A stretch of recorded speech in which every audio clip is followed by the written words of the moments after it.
Hey everybody, this is the introduction to a piece by an Yvon titled "What Has Become of the Russian Revolution?" This is translated by Integer. It's kind of from the same, it appears to be from the same publisher, International Review, that put out English translations of Martov's commentary on the Russian Revolution, as well as Helmut Wagner's commentary on the Revolution. The translated by which is International Review. It's translated by Integer, who also wrote the introduction to those pieces. So I'm going to read this particular video is the introduction. I think I'm going to read the other chapters is their own separate videos. So here we go.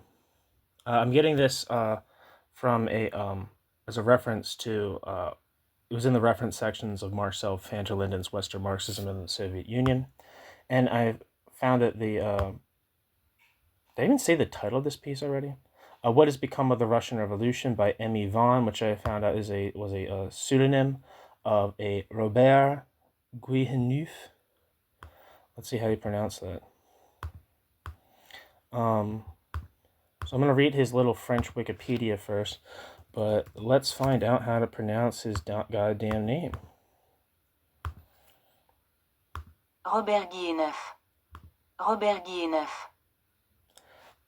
Robert Guilleneuf. That sounds like what it said. So here we go. Let's translate this Wikipedia page. Okay. Robert Guilleneuf, born March 8th, 1899 in the 8th arrondissement of Paris and died November 7th, 1896 in Domat in Ponthieu, is a French writer.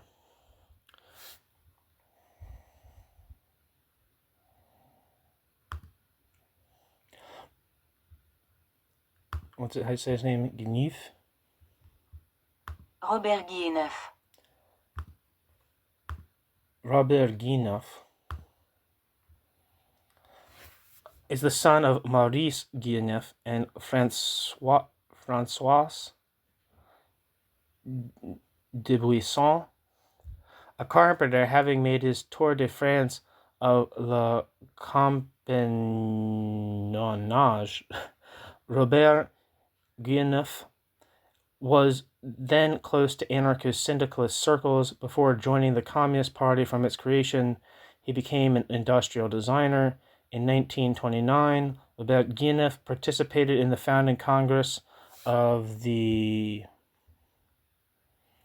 World A National Association, an association whose aim is to make use of the international language Esperanto throughout the world without distinction of national borders, each being an individual member of the association. It relied on workers' groups at its creation. So in 1921, Robert Guilleneuf participated in the founding conference of the World A National Association and worked for 2 years as a clandestine messenger for the Comintern. In 1923, Robert Guilleneuf went to live in Russia, where he worked in various companies until 1933, becoming a foreman, then a technician attached to the section responsible for aviation in the War Industries Department, a French teacher at the Communist University of Workers of the Orient, a technical inspector in the management of the Timber and Forest Products Exploitation Trust, and a sawmill director in the USSR.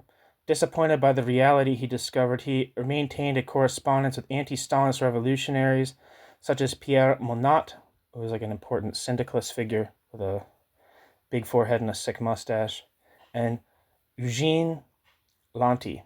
Returned to France in 1933, Robert Guilleneuf, with his wife Marie Nikolaevna Kesareva and their son, he wrote articles in Proletarienne Revolution and The Marxist Combat, etc., and works under the pseudonym Yvon. He evolved politically towards Gaullism.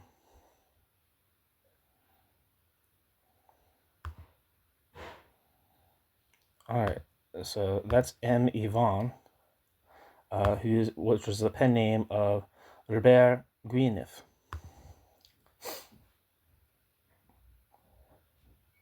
So before I read the actual introduction to this book, I'm going to read the table of contents. Part 1 is titled, How the Soviet Worker Lives. Chapter 1 is titled Lodgings, and its subheadings are different kinds of homes, rent, of what consists a worker's home, the homes of the masters. Chapter 2 is titled Food, and the headings are How it is bought, what the Soviet worker eats. Chapter 3 is titled Wages, and Section 1 is titled Deductions from Wages, and heading 2 is titled Addition to Soviet Wages, parenthesis, Social Security, end parenthesis. Chapter 4 is titled Conditions of Work, and the headings are The Work Week, The Work Day, The Intensity of Labor. Part 2 is titled The Level of Liberty of the Workers in the USSR.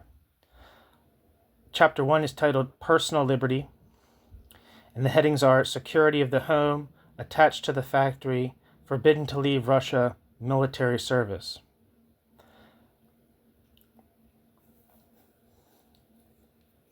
Chapter 2 is titled Collective Liberty, and the headings are Head Fixing, No Elections, The Apparatus of Repression, Stages in the Destruction of Liberty, Why This Evolution?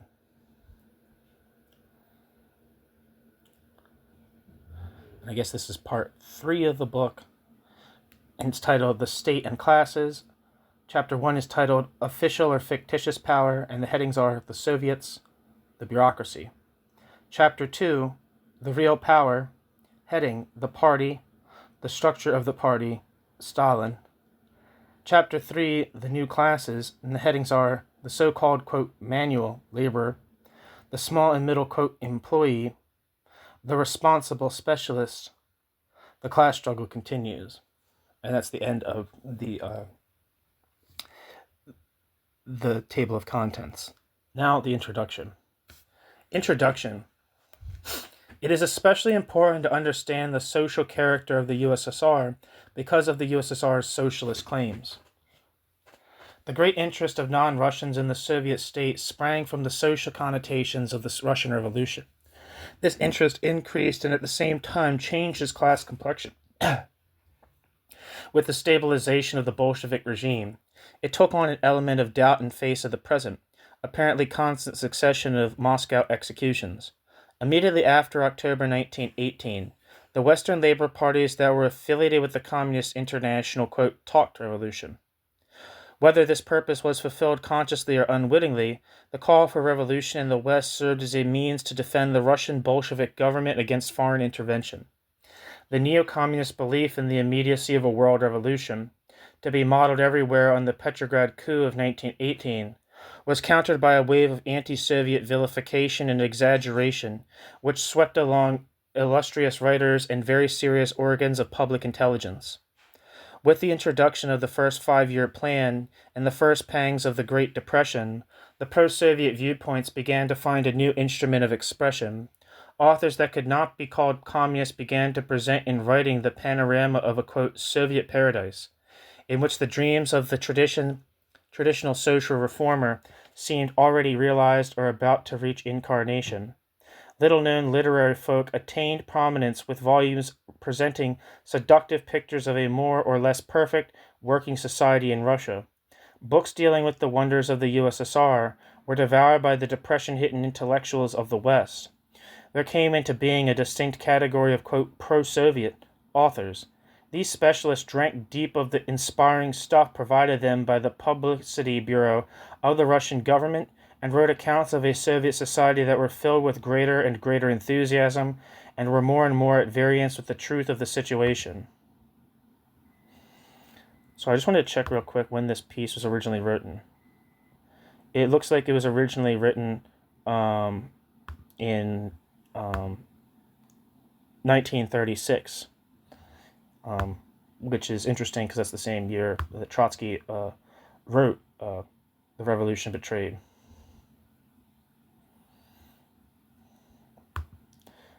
The Revolution Betrayed coming out in 1937.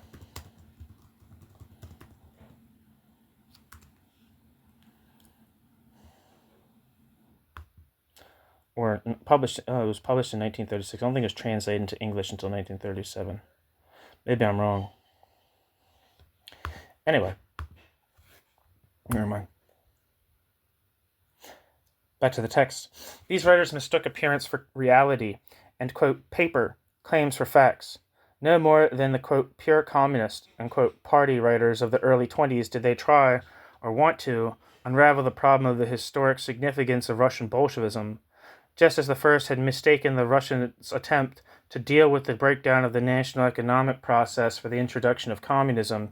So did the new Western Sovietist mistake the Soviet program of the industrialization and modernization of that backward country for the construction of socialism.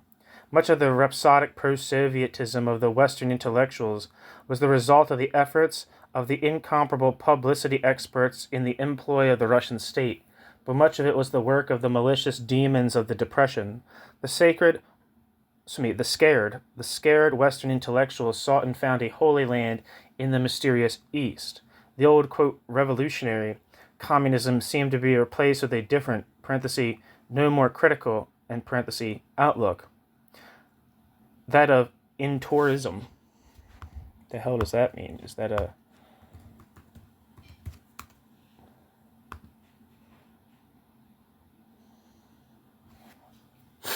Wikipedia says in tourist, which is translates as as foreign tourist from Russian, was a Soviet, then Russian tour operator headquartered in Moscow. It was founded on the 12th of April 1929 and served as the primary travel agency for foreign tourists in the Soviet Union. The former GRU military spy Viktor Suvorov stated that InTourist was run by the KGB. It was privatized in 1992 and from 2011 was 50.1% owned by the British Thomas Cook Group until its collapse in September 2019. In November 2019, Annex Tours acquired the stake from the British official receiver.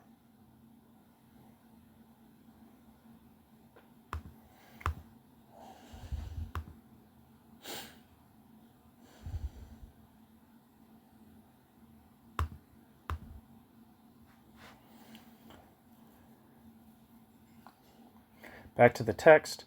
The old, quote, revolutionary communism seemed to be replaced with a different, parenthesis, no more critical, end parenthesis, outlook, that of intourism, and the latter was reinforced with new social emotion, springing from the midst of the pre-war jockeying of the, quote, good and bad, end quote, imperialist powers of the world, the, quote, menace of fascism, end quote.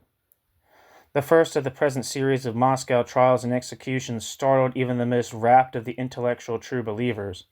There were apparently far-reaching social contradictions laboring under the satin surface of in-tourist Russia.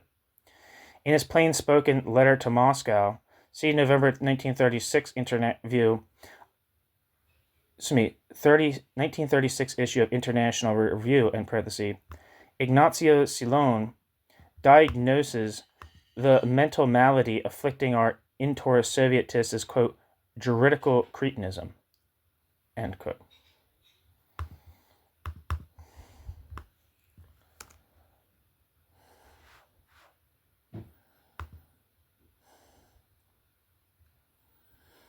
According to Wikipedia, Ignacio Silon lived from 1900 to 1978 and was an Italian politician, novelist, essayist, playwright, and short story writer, world famous during World War II for his powerful anti-fascist novels. Considered among the most well-known and read Italian intellectuals in Europa and in the world, his famous novel, Fontamara, became emblematic for its denunciation of the conditions of poverty, injustice, and social oppression of the lower classes, has been translated into numerous languages. From 1946 to 1963, Ignacio Silon was nominated for the Nobel Prize in Literature. For many years in anti-fascist exile abroad, Stalin participated actively and in various phases of Italian politics, animating the cultural life of the country in the post-war period. Ignazio Stalin was among the founders of Italy's Communist Party in 1921. He was later expelled for his dissidence with the Stalinist party line and moved to democratic socialist positions. The break with the Italian Communist Party in the years after World War II led him to be often opposed by Italian critics and rehabilitated belatedly, despite a controversy about his relations with the Italian fascist secret police, while for all his career he was particularly appreciated abroad.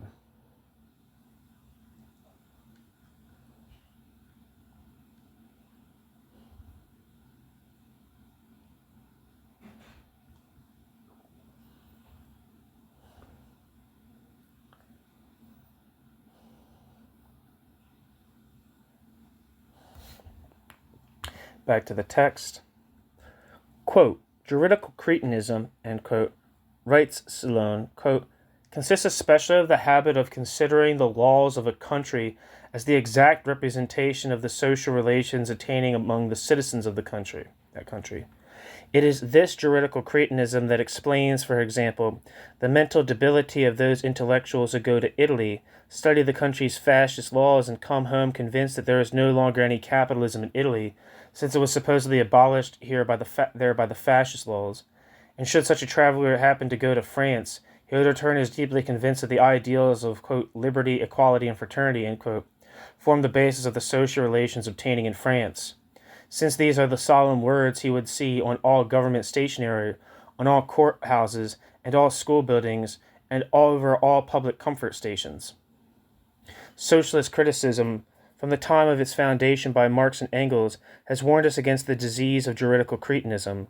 Socialists have always criticized formal democracy, abstract freedom, equality on paper. Socialists have always said that one cannot judge a country by its laws, but only by the real social relationships existing among human beings.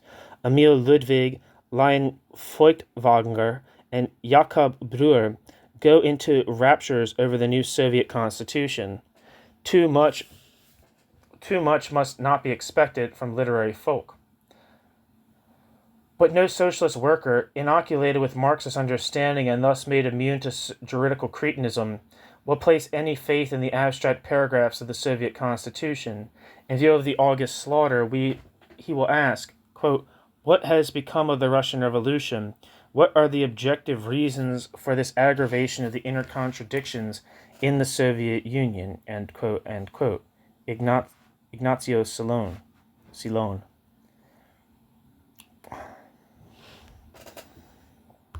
I want to look up some of these people real quick.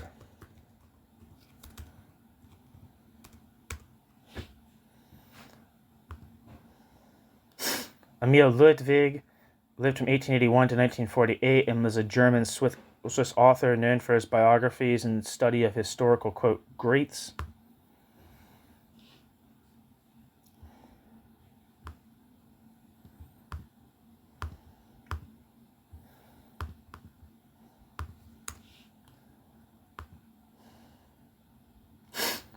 Lion Feuchtwanger lived from 1884 to 1958 and was a German Jewish novelist and playwright, a prominent figure in the literary world of Weimar Germany.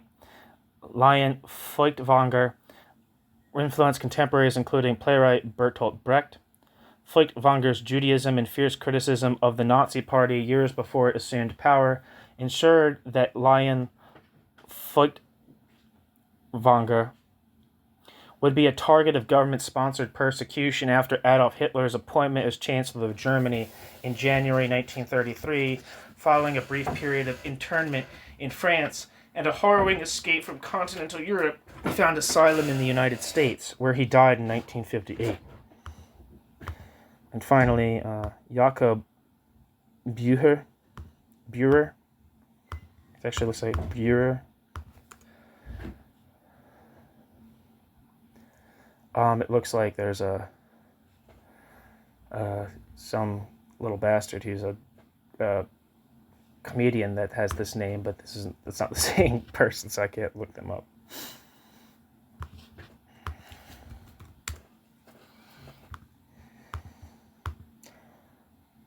Okay.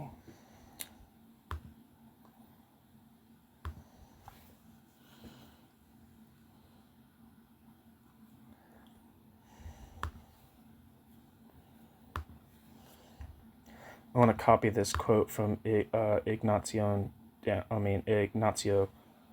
Um,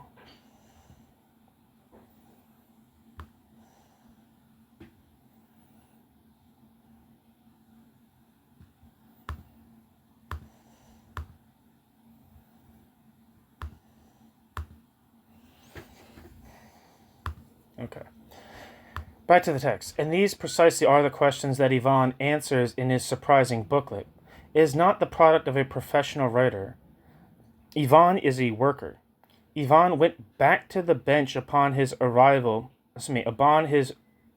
return to France after spending 11 years in the USSR, where as a simple laborer, then as a manager, and as a member of the Communist Party of the Soviet Union, M. Yvon contributed his bit to the functioning of the Soviet social pyramid, especially because Yvon's chief criterion is invariably the consideration of the worker's material interest. Yvon is able to cut clean through the ideologies that have enmeshed so many academicians who have attempted to deal with the Soviet, quote, experiment. Yvon pierces through the appearance of things because Yvon always thinks as a class-conscious worker. Methodically, using simple language, Yvon describes the conditions under which the Russian worker acts as a political person, rests and eats, labors. His account is not built on suppositions and wishes. Yvon supports his first-hand observation with evidence drawn from incontrovertible official Soviet sources. Yet, this lucid record is not merely the record of things observed and the restatement of official statistics. Yvon is ever asking himself, quote, what of the workers' immediate and future interest, end quote.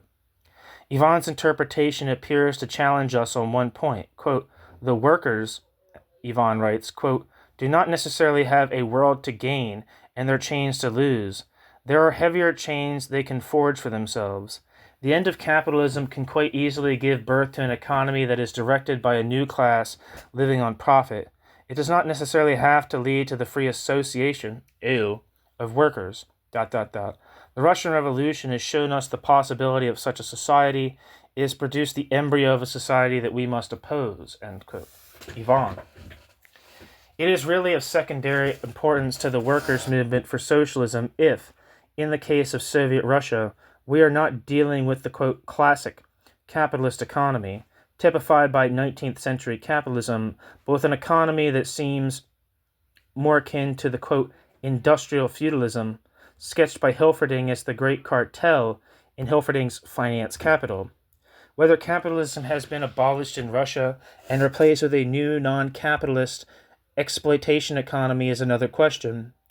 Basing ourselves on Marx's analysis of the capitalism of his day, we recognize the following as the, quote, classic conditions of capitalist economy. 1. Commodity production. 2. Monopoly by non-producers of the means of production. 3. The existence of a class which owns no means of production and is therefore obliged to sell that class's labor power to the non-producers in control of the means of production. 4. The production by wage workers of a surplus value over and above the value of those wage workers' wages. This surplus value appears usually in the form of industrial and commercial profits, dividends, interest, ground rent, state taxes, royalties, quote, wages of superintendents, end quote, parenthesis, paid as salaries to directors and managers, end parenthesis, the salaries of all those employed at occupations that are not productive of use value, the salaries of the members of the army and police, the salaries of public officials, church employees, publicists, commercial aides, etc. Any one of these forms of surplus value may become more important than the rest. Any one of them may appear altogether as a method of appropriating the surplus product of the workers. It is only on the apparent absence of the first condition that the apologists of the Soviet exploitation economy can hope to base their claim that capitalism has been abolished in Russia. Quote, competition is dead within the USSR. There is no class of industrial capitalists selling and buying from each other, competing with one another within the confines of the Soviet Union, end quote. This incantation, intoned by the Soviet, quote, Marxist, end quote, priests as they cast their spell over the confused and scared masses of Soviet Russia, is represented even by some people who recognize the exploitation practiced by the Soviet masters on the laboring population of Russia. But they who find in the apparent absence of competition within Russia a sign of the abolition of capitalism forget that what makes capitalist economy capitalist is precisely its mode of production. Russia, we are told, is economically like Ford's General Enterprise. The various component plants deal with one another, not on the commercial exchange basis, but as different departments of one concern. However, the internal social organization they recognize as non-capitalist is that which is found within every capitalist factory, within every trust. The USSR is a badly, loosely run trust of trusts, competing on the world market against all other capitalists and carrying on a relation of exchange under the monopolist conditions dictated by the master of Soviet production with the peasant millions of Russia. The Soviet state representing the privileged interests of the non-productive social strata of Russia, parenthesis, the officials, managers, army, police, writers, actors, publicists, party functionaries, etc., end parenthesis, is the single national capitalist. Parenthesis, quote, capitalist, end quote, is an economic unit, end parenthesis. Quote, the category, quote, capitalist, end quote, has itself become a social category, is become, quote, socialized, end quote, within the framework of capitalist society, end quote. The Soviet state runs the national enterprise in the interest of all the parasites, the non-producers who, in Russia and abroad, live in small part or largely on the surplus value, parenthesis, official salaries, quote, wages of superintendents, end quote, royalties, etc., produced by the wage slaves laboring in the all-inclusive national enterprise. The national capitalist carries on a class struggle. 1. Against its own wage slaves. As in Nazi Germany, the state employer forbids the worker to change a job without permission. It dictates wage tariffs to the workers.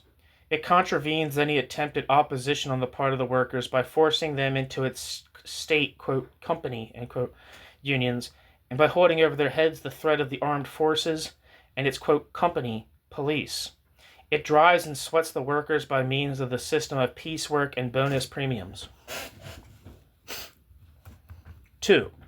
Against the pre-capitalist producers of Russia, the peasants and artisans, the state capitalist expropriates the latter through arbitrary monopolistic exchange of goods in which it, the sole manufacturer, with the machinery of state at its disposal, sets prices, quote, selling dear and buying cheap, end quote. It expropriates them through heavy taxation, as was and is done by the capitalist state everywhere else, but not in such a high-handed, brutal manner. When the peasants attempt to combat the monopolist capitalist by calling a, quote, farmer's holiday, end quote, the state capitalist, quote, collectivizes, end quote, them.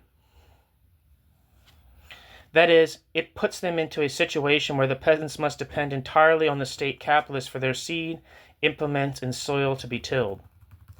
3. Against rival foreign capitalists in the arena of the world market, this entails the usual struggle over markets, parenthesis, or in the defense of, quote, one's own patch, end quote, end parenthesis, and strategic positions, with consequent huge armaments, internal diplomatic intrigue, the quest of alliances in preparation for coming world conflict. The worthies that run the national trust are interested in increasing the productivity of the Russian workers. What capitalist does not want that? Greater productivity means a better life for the various Soviet eaters of surplus value who are just emerging from the lean years that followed the war and the revolution, when the economic process of Russia was almost totally disorganized. The most responsible of the Russian masters do not approve of the great waste that is common in Russian industry. They compete for influence and domination among themselves, with the resulting exile, imprisonment, and executions of the losers in this internal conflict. The monopolistic capitalism we know in the United States today is unlike the, quote, classic capitalism of the 19th century, which was analyzed by Marx in his Capital. But the United States economy, the monopolistic capitalism we know in the United States, is capitalism. Neither is the state monopolist capitalism of Soviet Russia anything but capitalism. Fundamentally, the great difference between the complete Russian state capitalism and the modified state capitalism of Nazi Germany and fascist Italy is the fact that the bureaucracies holding power and living on the, quote, fat of the land, end quote, in the latter two, quote, non-capitalist countries avoid the inefficiency and waste of the Russian, quote, trust of trust, end quote, by permitting and taking advantage of the, quote, initiative of the old entrepreneurs who are really no longer full masters in the enterprises they run. The reformist Philistines of the 90s like to refer to the bits of statized monopoly they knew in their time as, quote, state capitalism, end quote. We use a more truthful term, I misread that. Excuse me. The reformist Philistines of the 90s like to refer to the bits of statized monopoly they knew in their time as, quote, state socialism. We use a more truthful term, state capitalism. Socialism is the scientific form for social ownership by society. We shall get socialism, the social ownership of the means of production and distribution, in the measure that the means of production and distribution are controlled, socially and democratically, by the laborers themselves, that is, in the measure that the control of the conditions of production by the non-productive eaters of surplus value disappears. We shall get socialism in the measure that the social totality of labor becomes necessary labor for the satisfaction of the needs, immediate and future, of the whole of society. We shall get socialism in the measure that the non-producers, whatever name they attach to themselves and whatever grand social function they claim for themselves, stop living on the product of the workers' surplus labor. We shall get socialism in the measure that the four basic conditions of capitalism mentioned above are done away with.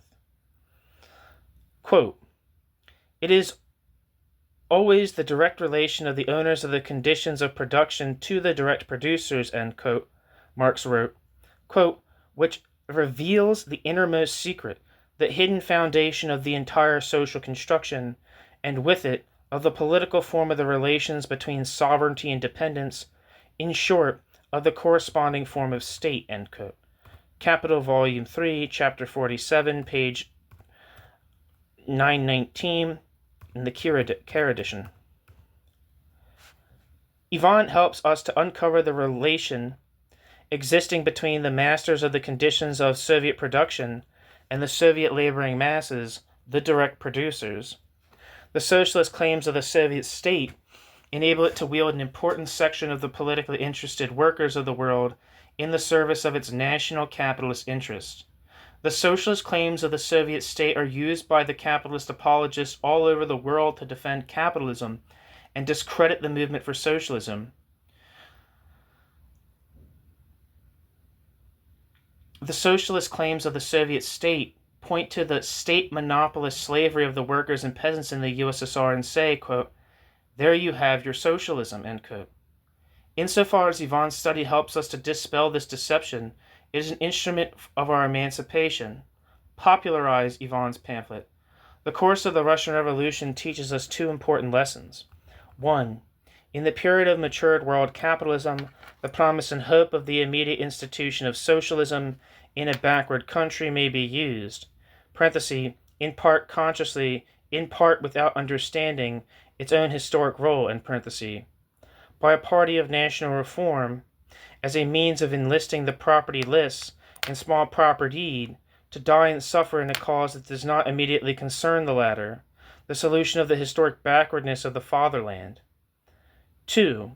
The emancipation of the working people can only be their own creation. Otherwise, what is dressed up in the language of socialist emancipation is merely a change of masters. Okay, so that is the end of the introduction by Integer of M. Yvon's What Has Become of the Russian Revolution. Thank you so much for listening.